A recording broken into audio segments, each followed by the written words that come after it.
Great, hello. So the argument that I want to develop in my presentation today builds on the work that Randa also just mentioned on thinking through contingency in international law. That is how international law could have been otherwise. In that volume that Randa mentioned, which I co-edited with my former colleague, Kevin John Heller, we asked the question that seemed somewhat deceptive in its simplicity, namely, could international law have been otherwise? And one could expect the answer to be just a resounding yes, obviously, of course. No serious account is nowadays left that would consider legal developments to be somehow necessary. Yeah, of course, it is not so easy. It's not as easy as that, because the more I found, one looks for contingency, the more it seems to slip away.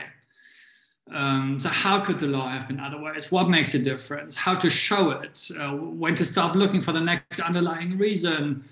Those are some of the related questions that I've tried to tackle in that volume, or we have tried together to tackle in that volume. Many of the volume's contributions testify to challenges in answering those questions and further refine answers to those questions. And they reflect on their struggles, so to speak, when they want to turn general claims of the law's contingency into historically compelling narratives. So those are some of the questions that also interest me in the paper that was distributed and in my presentation today, this afternoon. But I want to give those questions a slightly different spin, emphasizing how they speak to explanations of change, which is the main project of which this contribution forms part, which is a volume that comes out of Nico Krisch's project on the path of international law, volume that he co-edits with I-HILT. And I connect to their interest in wanting to explain change and emphasize on difficulties that emanate from placing legal change in contexts, while wanting to adequately explain that change without reducing the law to a context. And I think that it's part of my main argument then today is that legal change is still quite an enigma. With that, I would agree with the editors here. And I think part of the reason at least, an important reason for that, has to do with the difficulties when the law is put in relation to contexts. It is clear to me, and I think it's widely shared, highly contested position, that law does not develop in a vacuum. Understanding and explaining its change does require contextualization. My concern is with the methodological issues. When the premise is used and put into practice, how should the law and legal change be related to context? The question is not whether context matters, but how and to what extent, and what counts as context. And it often seems to me that the push towards contextualization, or the need for contextualization, puts in motion a line of argument that is bound to find law's almost fateful determination in a context. And at that point, little of the law, of its autonomy, is left. Its autonomy is lost, I would say. Right, so that's where I'm coming from and what my ambitions and main questions are for this paper and for the presentation today. Are you still with me? Yeah? Shall I try to give an example? So those of you who have read the paper know this example very well. Since this is also recorded, I'm always a bit anxious about what happens with those recordings afterwards, but it might be that somebody watches this who hasn't read the paper. Let me briefly explain that example so as to put us all on the same page, as it were. I use it in that opening of the background paper on the path not taken on legal change in its context. It's an example that I draw from a contribution to the contingency volume that Sylvia Steininger and Jochen von Bernstorff have written on the gradual expansion of human rights for corporations through or in the context of the European Convention on Human Rights. So it's an example that serves me in the present context to highlight what understandings, explanations of legal change have to achieve, and what some of the difficulties are that they encounter as they go along. So these two authors, Sylvia and Jochen Steininger von Bernstorff, they write in a way that is inspired by historical institutionalism about that gradual expansion of human rights over time. So basically spanning some 50, 60 years from the inception of the European human rights system to about some decade ago. And they, drawing on that historical institutionalist tradition, they identify critical junctures as to where, what were key moments in the development of that body of the law.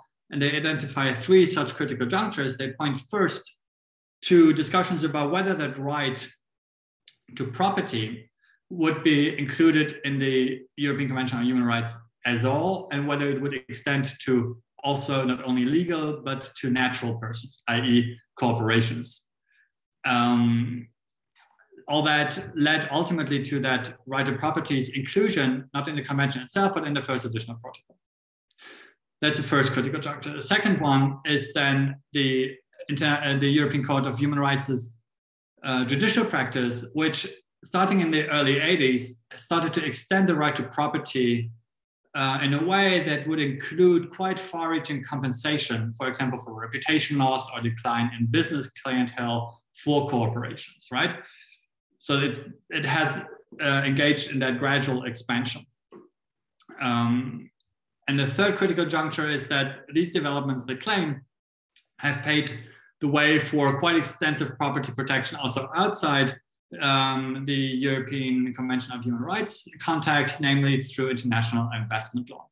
So, and in short, while they do a marvelous job in teasing that out much further, they claim that these legal changes were contingent rather than necessary, but each turn, each twist, each juncture, and the way the law developed in the way it did, of course, made good sense. Treaty making in the 50s, when the convention was drafted, was at least co-determined, influenced certainly by the strictures of the Cold War, and the relevant court judgments as of the early 80s took off together with the rise in neoliberalism.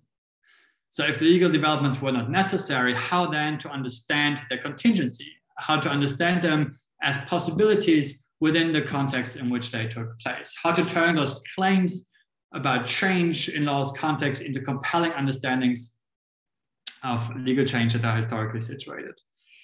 So this example highlights what understandings of legal change should achieve and where they might go wrong or where they at least face difficulties.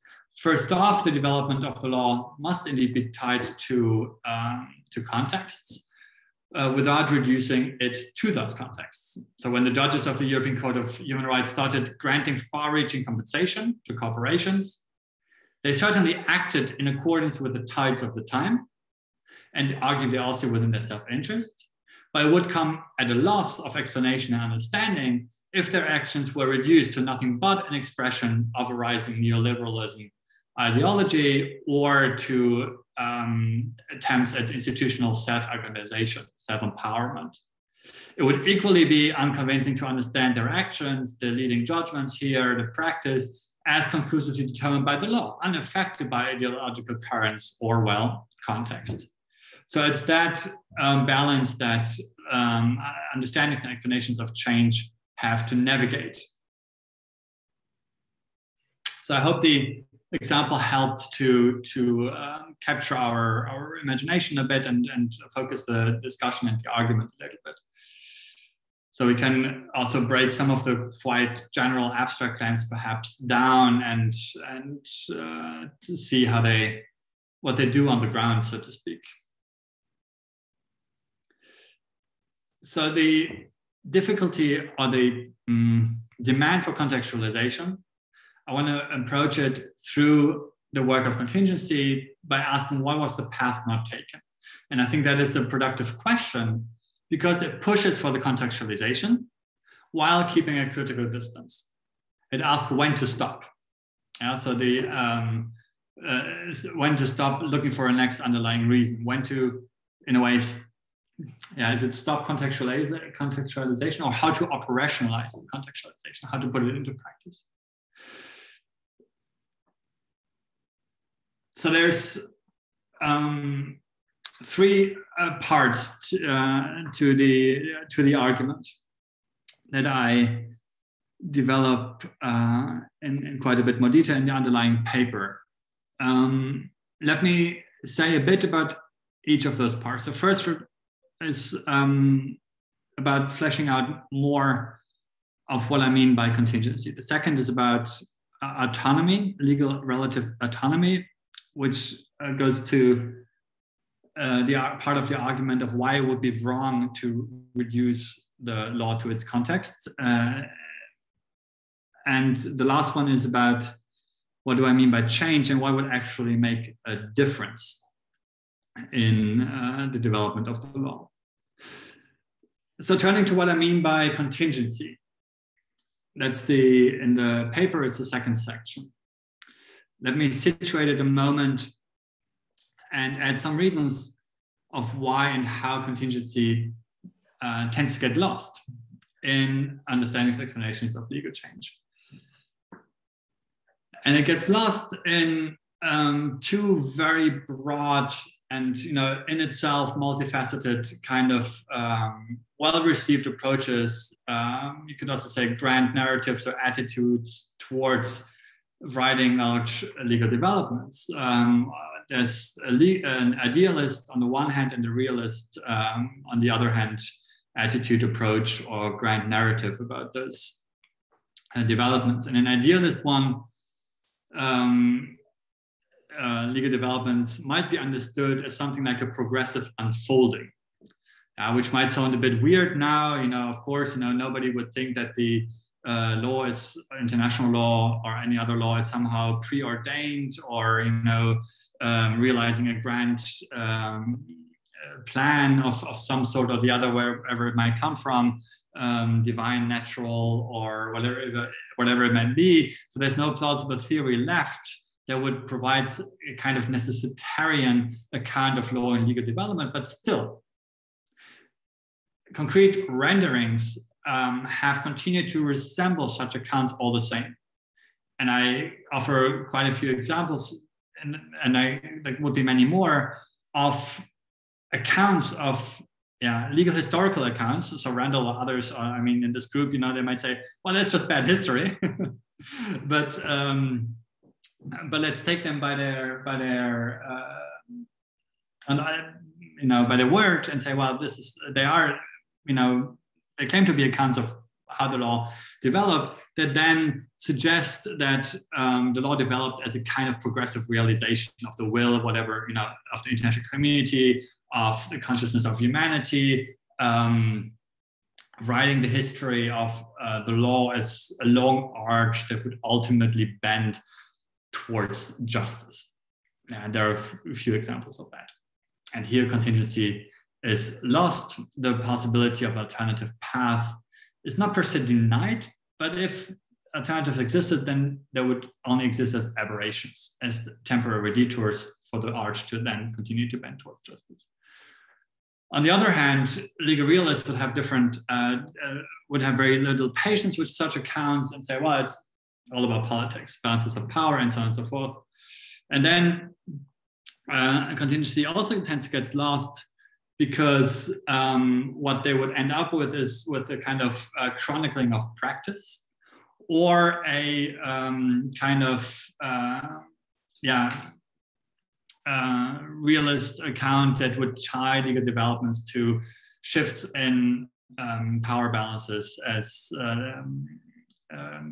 has been done, for instance, in the history of Wilhelm Greve, where the law is contingent in a different sense than I am after, and I will say what I'm after in a second. Namely, their contingency expresses a relationship of dependence. So the law is contingent on, as you can say in English, which you can't say in other languages I speak. So it's a relationship of dependence, that the law depends, it's contingent on political constellations. But whether the law could be different then only suggests, well, for that, the balance of power would have to be different. But there's no account of contingency as a possibility of, and that's what I mean by it, a possibility of a different law under circumstances as they presented themselves. There are many, I should introduce many air quotes to presented themselves, and we'll get to that too.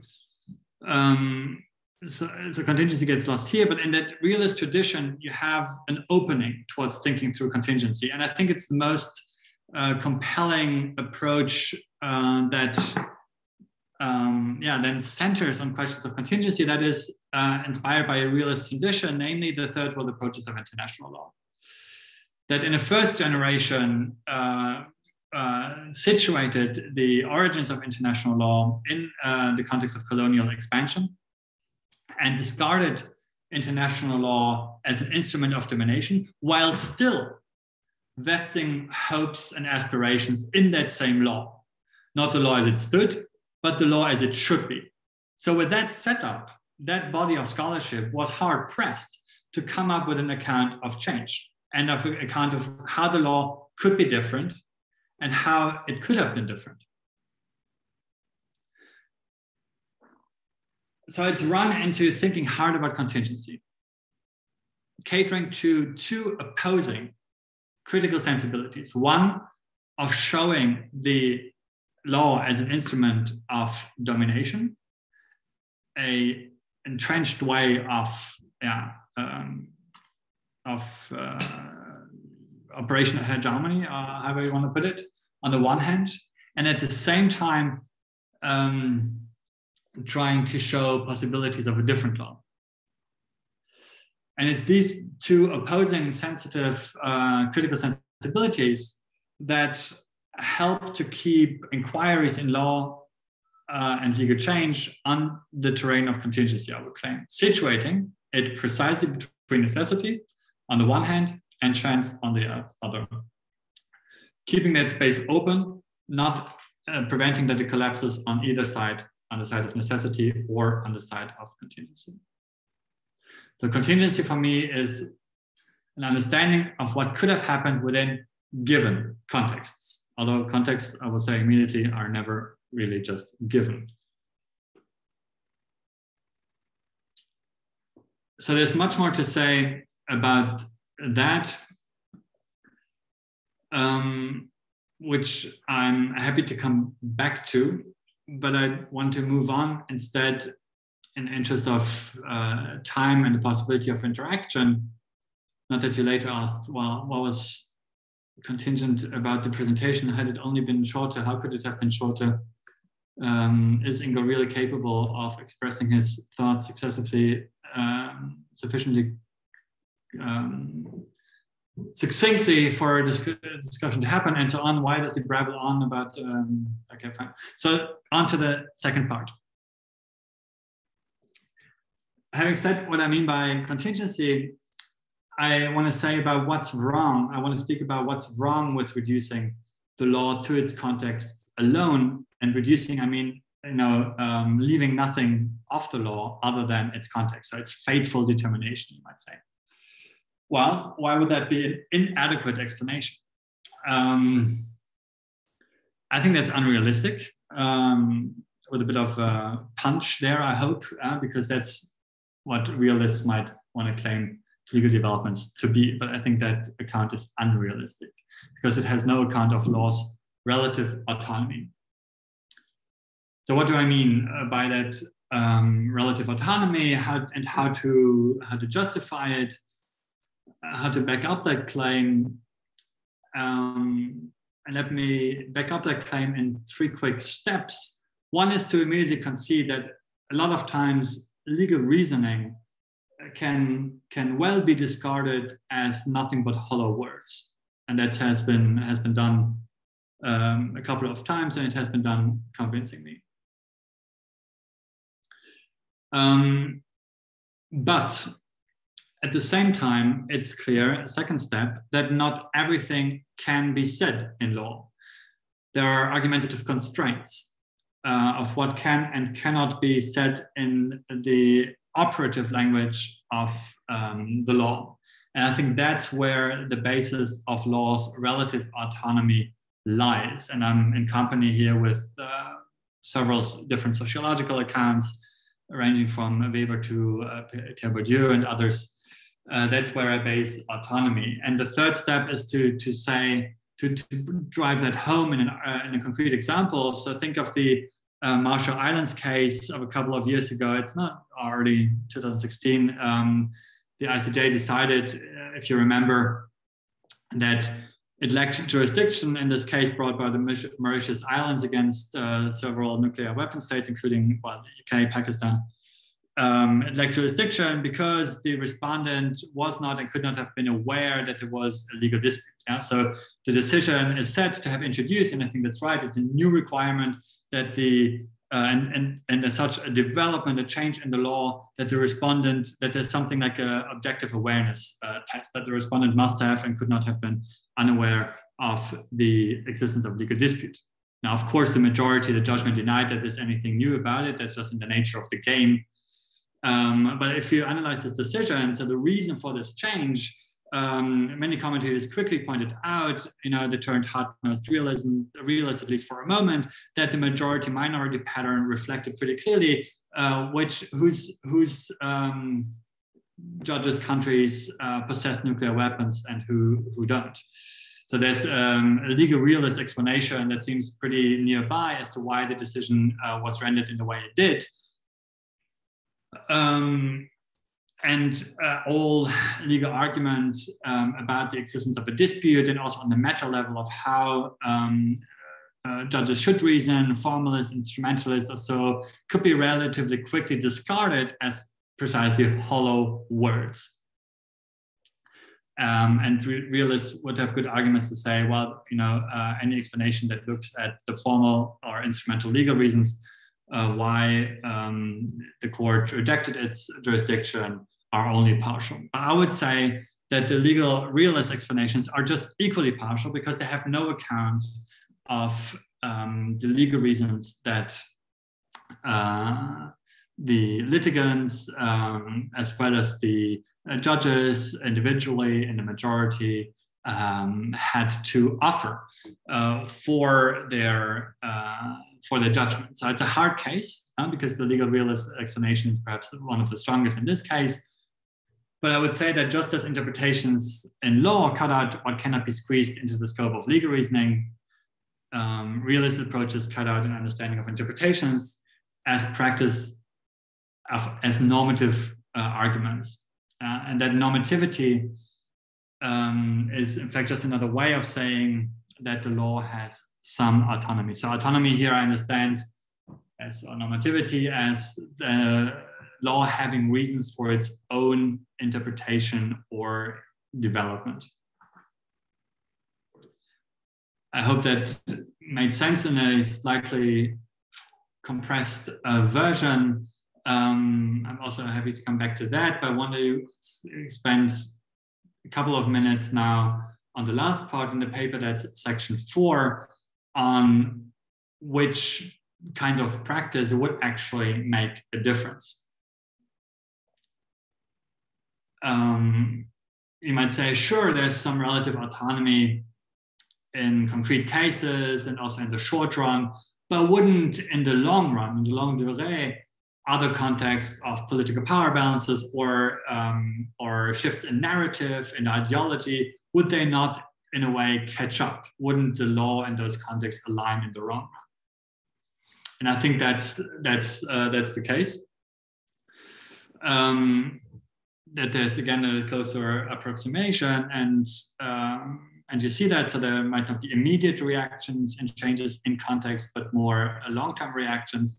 But even then, and there are several examples of that. Again, you could think of the opening example of the gradual expansion of human rights for corporations in the European Convention on Human Rights. But also another example that I introduce here is the protection of legitimate of foreign investors' legitimate expectations, which was also carried out in legal practice through the practice of adjudication, And the contribution that I rely on here by Josef Ostransky says that, you know, the decisions here were really pulled out of thin air. There was great contingency. It certainly didn't have to be this way. But in the end, you know, I'm really boiling it down to the essence here.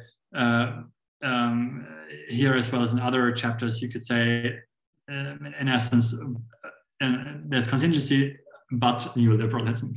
Yeah. So there's all this. There were possibilities, but, you know, in the end, the underlying political economy being what it is, in the long run, there was really not much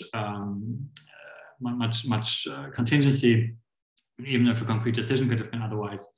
The structures of the law would have been similar. And here I would just say that while those explanations can oftentimes claim considerable plausibility and analytical critical clarity and acuteness, they take the contextualization perhaps a notch too far, also by overstating the determinacy of the context. And you have the other chapter by Emma Stone McKinnon, who argues that with the context, in the context of the drafting and development of the law of war, in particular the additional protocol 1 to the Geneva Conventions of 1949, I mean the conventions, not the protocol, that at the time it was really not so clear. You know, the story is that the additional protocol has taken its shape against the background of, in the context of struggles of independence, national liberalization, or liberation. And that's true, but what that meant for the law is really not so clear. And she shows how that context would have allowed very different legal strategies and legal developments in response. So concluding and bracketing a moment further problems of rationalization and narrative development, I would conclude by recalling the driving question that I've been after and try to tackle down in this paper and in the presentation, that is how to contribute to adequate explanations and understandings of legal change that requires a contextualization of the law and legal developments that does not reduce the law and legal developments to that context. And the answer I've tried to develop is that I've tried to develop by thinking through the place and operation of contingency in international law, is to say that it's an adequate explanation must, well, not stop looking for the next underlying reason too early, but not too late when no alternative possibility is left, and all that remains is a fatefully determining context, which leaves no place for the relative autonomous operation of the law. Yeah, I thank you for your kind attention and look forward to your questions and perhaps the opportunity to elaborate still on this or that part of the argument. Thank you so much.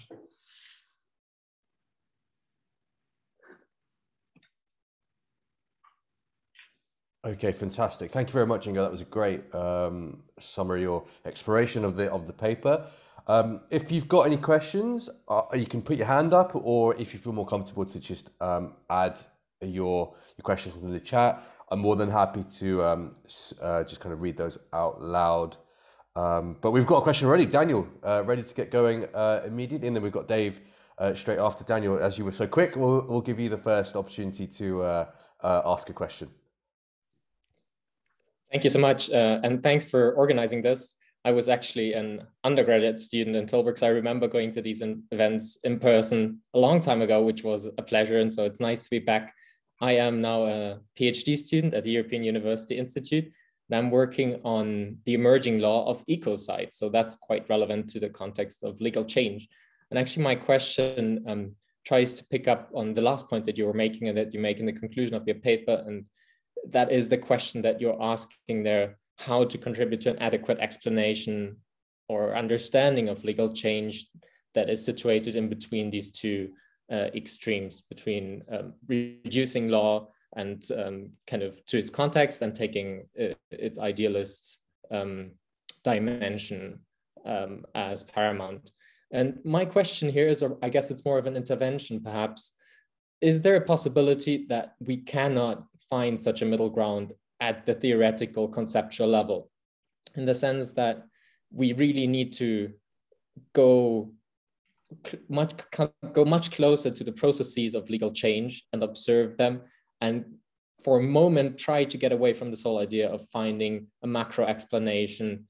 And this is really a genuine type of question that's been, informing my thought process for the past couple of months. And I've been reading a lot of on actor network theory and Latourian approaches, who abhors this notion of explanation and says we really need to follow the actors on the ground to understand any type of social change. And I so wonder, where do you take your optimism from that we can find some type of conceptual, I guess, level where we can locate contingency? Thank you. Shall I react immediately, Deepak? Or? I think it might be best go through that question, then we'll go then to John. Thanks so much, Daniel. I'm curious about your work. Sounds very interesting. It's very relevant, certainly. So my take is indeed that that we cannot. No? So that it's also done so that there's no a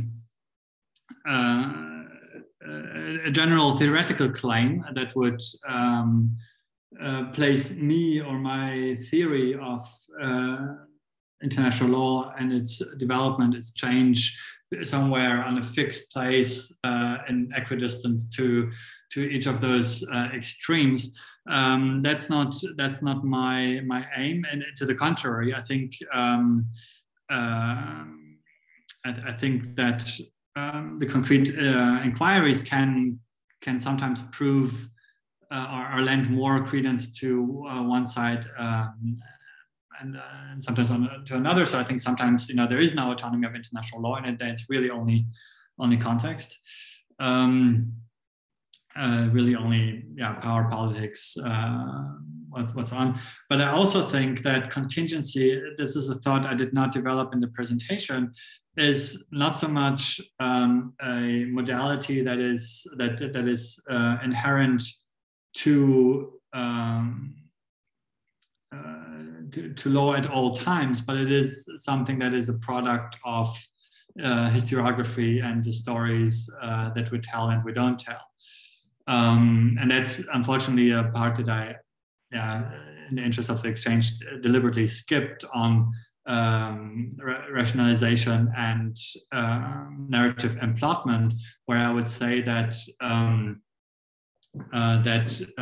where I draw more attention to the production of the modalities, to the appearance of something as not more than appearance, to its production as necessary, chancy, or contingent. I mean, it's a bit more complex than that, because of course you want to have some theoretical guidance on where to look and so on. I don't claim that a theoretical historical explanation is possible. It might itself be ideological, because you want to know where you get your concepts and ideas and direction from. But if I were to err, I would err more in the direction that you mentioned with actor network theory, to say, well, let's dive into the material and see what happens. We don't dive without orientation. We have all the different theoretical debates in the back of our mind, and we want to not more than in the back. We want to reflect on them engage the material less so as a vindication, but more so try to let it speak a bit more of its own. I'm a bit, how would I say, how do you say that, a branded child, or like a, so one thing I have in mind, I did quite a bit of international relations theory, which has been very disillusioning, right? I mean, who would, and then, you know, it's you have the theory, then you have a case that supposed to illustrate and even prove the theory, and who has ever changed their theory, right? So, I mean, who has ever, you know, said, oh yeah, that's a great example, I'm no longer a realist, I become a constructivist, or, you know, that it just, you know, it just doesn't happen. So that's my beef with a big idealism, realism divide. Sorry, I'm talking too much. No, good that you're going really deep diving into those topics. That's exactly what we want to hear. Dave, you've got a question. Yes, thank you, Inge, for this fascinating paper and talk. I was wondering about the difference between contextuality on the one hand side and contingency on the other. And amongst historians, there have been debates about counterfactual history, alternate history. And one of the takeaways of the debate, I think, is that there is no methodological rigor possible for exploring a possible future that is not written into the materials and the variables which we have and which led up to an event for which we have historical sources. If one would try to do that, it would always be based on the assumption of continuity. And so it would not take into account that some unexpected events can happen, some unexpected factors can have an impact. So I was wondering whether you would agree that that's the case, or whether you say, well, maybe we can do something differently, and maybe law is a bit exceptional in that regard, because of course history can be quite sudden and unexpected things can happen, but you have this at least semi-structural thing, which is law, in a sense that is continuous in itself. So maybe you see some openings there. Would be very interested to hear what you think about that. Great question. Thanks, Dave. So I dabbled into a bit of the counterfactual history literature in a earlier phase article on what if counterfactual histories of international law, where I in the end was quite sympathetic towards that kind of scholarship for a number of reasons. What I've done in the contingency volume and today does not so much connect to that. I do want to distinguish it from inquiries into counterfactuality and questions of what if, and then this I would say it's a bit more than speculation. It's like reasoned argument about what would have happened in the alternatives. Here I stop at the question of possibility. So I would not, okay, fine. I mean, I see now that I want to distinguish it and think about it while I speak, I do see the parallels again when I say, well, would have made a difference. Yeah, so I think there I would get closer to arguments as to what would be the consequences of a changed antecedent. Yeah, what would have made a difference, and I see the parallels there. But it's about the plausibility of changes in the antecedent more so than what would have happened. It's not so in counterfactuality. You oftentimes have just a postulation. Yeah. So what if X, without an argument about the plausibility of X, or at least a very weak account, and then it's all about what would happen if X. Whereas I'm more about the possibility of X. If that makes sense. I do want to say something about the contextuality drive and the debates as I see them in history and also legal history more specifically, is that they're the hype, you might even say, of contextualizing and the celebration perhaps even of contingency in the wake of Robert Gordon's work in critical legal histories is a way of understanding contingency that I'm also trying to take some distance from, and it's a bit difficult also linguistically, because as I said, in English you have that idea of something being contingent on, dependent on, and I think that's the way in which that body of literature has used the notion of contingency. So it's to undo the pretension to rationality inherent in the law by contextualizing it, by showing its political context. Yeah, fine, good. Yeah, then you can say that the law depends on political context. Yay, but could it have been different? Yeah, of course, if the political context had been different. But that's not. So it also undoes the legal autonomy entirely if only there was an alternative possibility, if there was an alternative context. So I'm trying to get to the possibilities under, in a way, given, or I shouldn't perhaps say given, but unchanged context. Okay, thank you. Randall's got his hand up. Would you like to answer your question now, please? Yeah, thank you, Deepak. Thank you, Ingo, for this very thought-provoking paper and very clear presentation. My question is actually an invitation for you to reflect upon something I've been thinking about a long time. You sketch a balance, or you speak of a balance between contingency on the non-legal context and then the autonomy of legal reasoning, kind of a path dependency within the legal system. Maybe that's already to narrow down. But I would think that balance is also, of course, shifting through time. And if you look at a somewhat longer durée, there was a time, most of the late 19th and much of the 20th century, when jurists would stand much more on legal autonomy than they would today. If I think at my own legal training in the 80s, that was completely uncontingent in terms of the perspective. This was all, let's say, Dogmengeschichten, but also in current law, of course, doctrinal approaches to law. So maybe to put it a little bit provocatively, you might say that the balance is contingent itself upon context. But my question would be more an open invitation to reflect upon, why did we have this change? Why did let's say, legal autonomy was reduced, not only in legal history, but broader in law, and not only international law, but even in private law. I would say that the last bastion of legal autonomy, you see that change. Have you any explanation why that would have happened over the last generation or so? I think that's great, Randall. So I think the analysis is spot on. So that's the balance and shift in the balance over time between autonomy or presumptions or assumptions, even more than that. So reasoned beliefs about degrees of autonomy, and in a way the determinacy of other non-legal, as it were,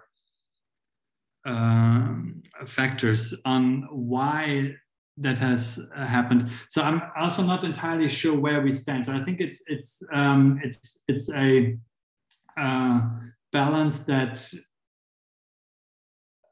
is struck differently in different legal fields, as you also mentioned. So private law is the last bastion.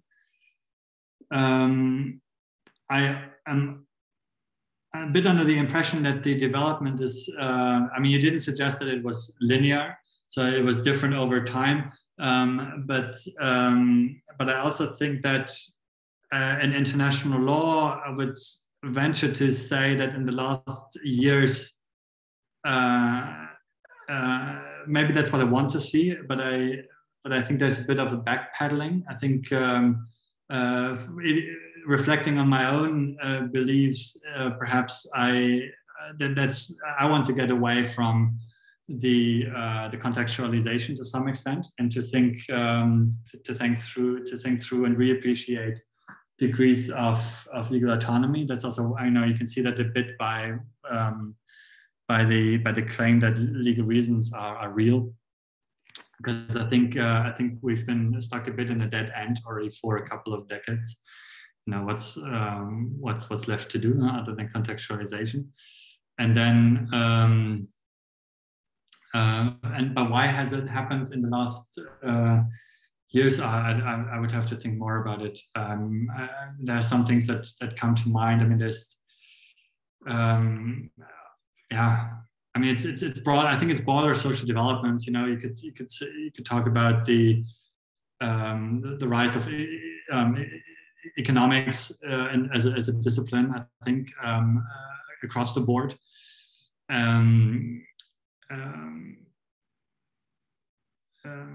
Delusions with the humanities more generally. So I think, I mean, to think of legal reasons and relative autonomy, I mean, it comes out of, I said it rests in legal reasons, which in the end is, it's a kind of hermeneutics. And I think that hermeneutics has been under strong pressure across the fields. That's not only law. I also think of more quantitative, other social sciences think of history as a discipline as well, in the pecking order, let's say, at universities and otherwise. I mean, you're very well aware of that. So I think it's something very, very broad socially about a perhaps too defensive role of humanities. And the theory of hermeneutics. The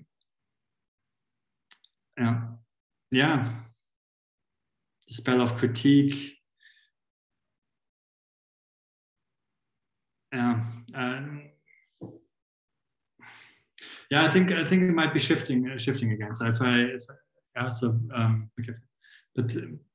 It's great. That's a great question. Good question. Well, you already gave me two things to think about further. Thank you very much. Excellent.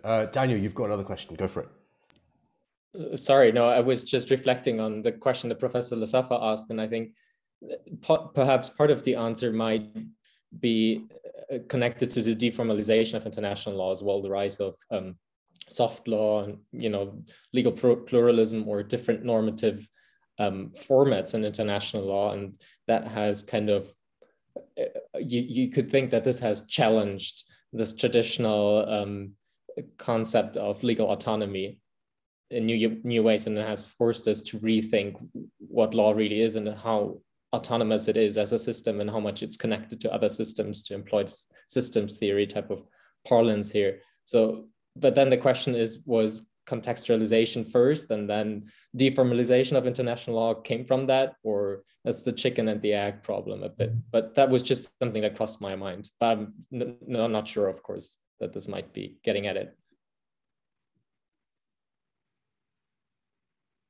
Ingo, did you want to add anything on to that, or? No, I'm continuing to think it through also in the US American legal context. No, I mean, it's the degree of, there's the bon mot of that we're all legal realists now, but I think it has lost at least some of its critical potential, or it's also possibly emancipatory force. I mean, like the degree to which, let's say, Supreme Court ruling in the US is now analyzed. I mean, you would be a fool to look at the legal arguments, right? And so it seems. So it's all about, look at the 3 judges that Trump could nominate, and it's all clear how they're going to vote now in the upcoming abortion case. And who cares about the legal reasons? So I think it's time to care again about those legal reasons in a non-foolish, in a non-naive way, because counting noses is not going to be very emancipatory and further politicization. So I think we've reached a breaking point of politicization. It's again a bit too broad and question begging, but I would hope at least that the developments of that balance have something to do with what people believe to be progressive, or what people believe to be possibly emancipatory. And I think for a while that could plausibly be the discarding of false claims to rationality. It could be a contextualization.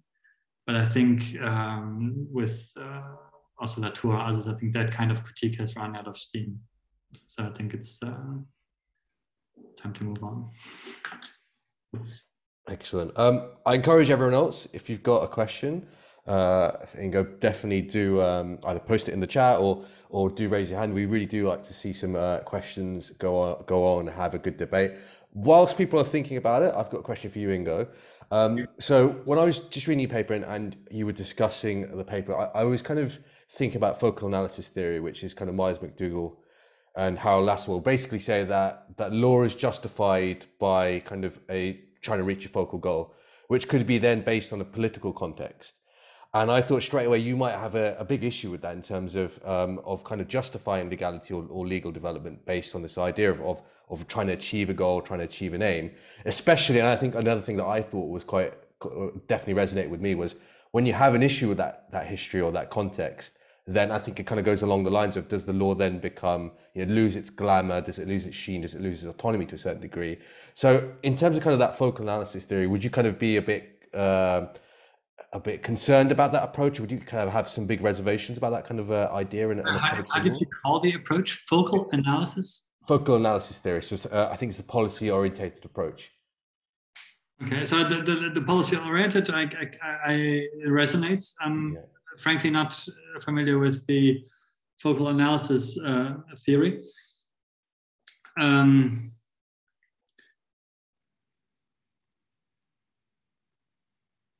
Yeah, so as an explanation of change, no, I mean, of course, it's great and plausible to think of legal developments, concrete interpretations that eventually make it as, and I try to capture that as an expression not only of power but also of conviction. I usually use that duality, right? Because I'm not. I don't, in my take on also interpretation as a practice in which interpreters try to pull the law onto their side and align it with what? Their interests and convictions, I usually like to say, because it's not only interest. So I don't, so it's, I don't think that people only act out of their interest, but also they pursue convictions. And I mean, that goes into, if I understand you correctly, the direction to say, well, I mean, don't the developments follow the pursuit of certain goals and objectives? To the extent that actors and in their interests and convictions align, and they can get their way, or maybe even almost all align, then that's definitely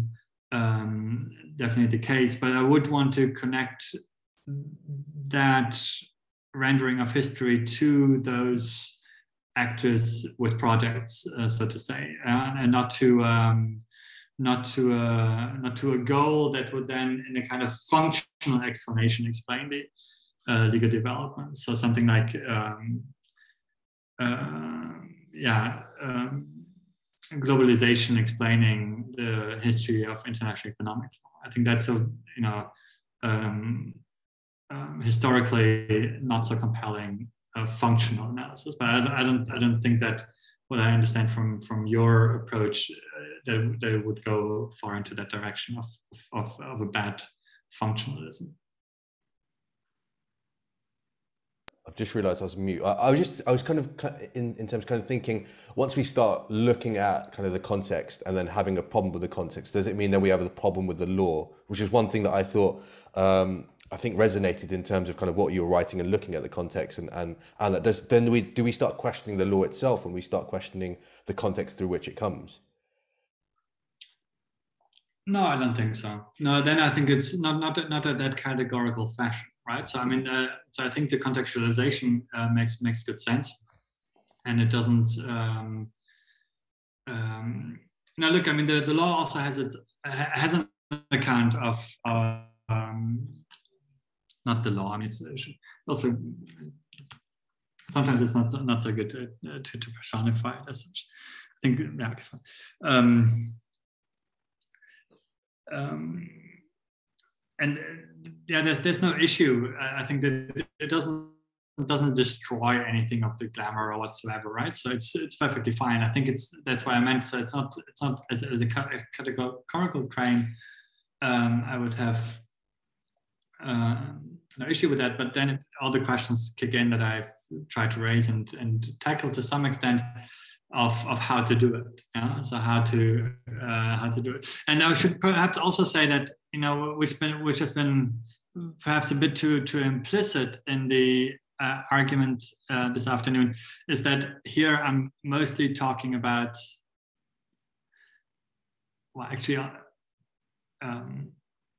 about legal change and developments that happen on the level of interpretation, on the level of practice, less so at the level of treaty making or political legislative intervention, where you can also have interesting claims about contingency. And your colleague in Tilburg, Anna, she contributed a chapter on the Hague Conventions on private law, right? And how the contingency about which conference actually happened and didn't happen, and when and how, and so on and so forth, influence the development of the law. So there you would have a development of treaty making that is contingent.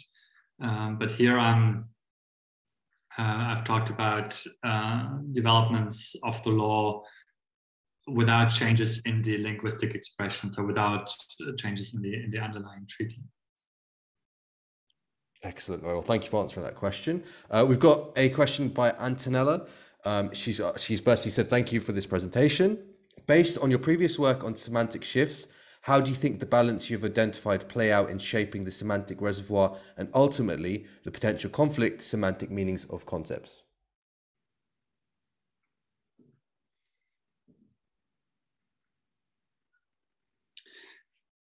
That's a great question. So with the notion, as Antonella knows, of semantic authority, I've tried to capture the capacity of certain actors to establish their interpretations as reference points that other actors can hardly escape. So it's the gradual difference between the ICJ saying something and me saying something, although that's more than gradual, that perhaps two sides of the extreme. So if the ICJ says something about, yes, it's hard to get away from it. So having to refer to it, whereas I say something, you might have to engage with it, or you wouldn't be faulted if you didn't.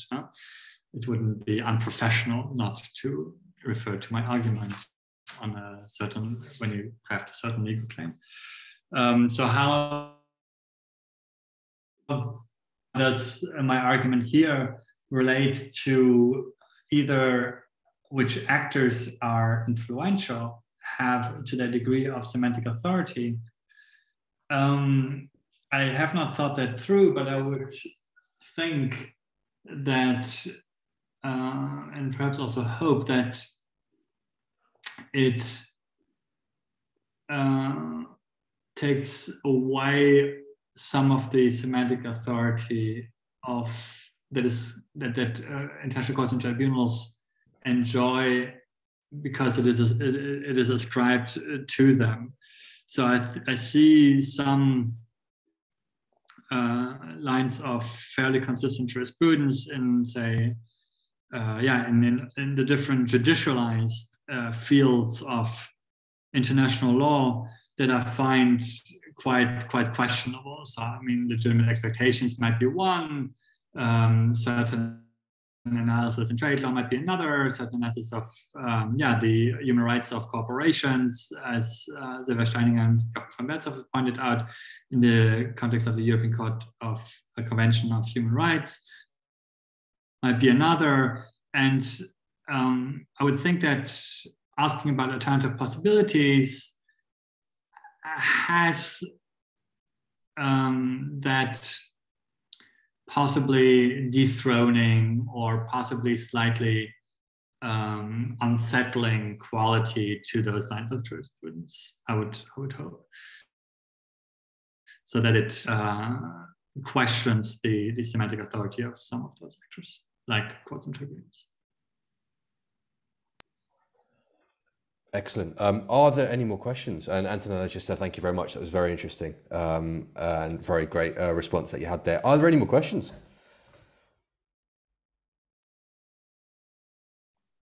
I will take the silence as I think we've come to a natural end to this lecture. So first of all, just thank you to everyone for attending. I really appreciated having all of you guys really show your enthusiasm. Have you asked questions that were really engaging, and obviously, thank you, Ingo, for accepting our invitation and being the first kind of presenter for this year's I-HILT series. We really appreciated and enjoyed your work and the discussions that we've had today. Great, thank you so much, Deepak, and all the organizers and everyone participating for the great questions. I took note, and many I will have to still think harder about. And my great apologies once more on the confusion about the time and the slight delay of the presentation. Sorry. Thanks so much. Thank you.